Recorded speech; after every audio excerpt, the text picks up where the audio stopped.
अंशी पूर्ण झालेलं आहे. अजून आपण 100 बेड ICU जे आपण करणार आहोत ते झाल्यानंतर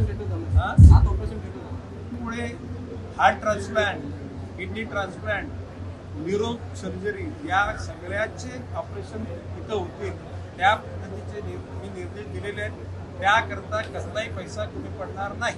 बघा, कोणीतरी विचारलं गणेश नाईकांना काले झेंडे दाखवले. गणेश नाईकचा काय संबंध आहे? हा कार्यक्रम महापालिकेचा.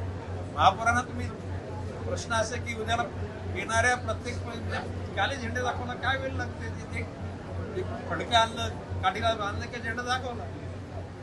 बातमी सत्यावर आधारित पाहिजे.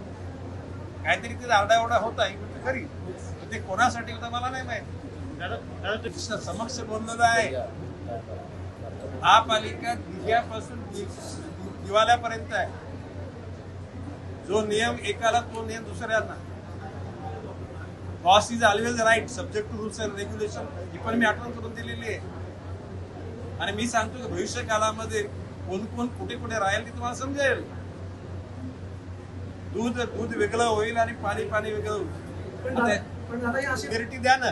काही लोकांना आपल्याला न आवडणाऱ्या लोकांचा अर्धा ग्लास रिकामा दिसतो. काय बोललो मी? तुमच्यापैकी काही लोकांना त्यांना न आवडणाऱ्या लोकांचा अर्धा ग्लास रिकामाच दिसतो.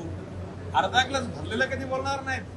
अर्धा ग्लास रिकामाच आहे. आता कोणाला कळतो मी बोललेलं लागताना तरी लावून घ्या, मला ना तुझी परवा. आणि गणेश नाईक खुला आहे, मन खुलं आहे, हात खुला आहे. गणेश नाईकच्या विरुद्ध काय असेल ना सगळं आरपार करून टाका. थांबू नका. Criticise Ganesh Naik wrong thing. आणि हे करताना गणेश नाईकला क्रिटिसाइज करताना दुसऱ्यांच्या सुद्धा बातम्या लक्षात लावण्याचं धारिष्ट दाखवा. ओके.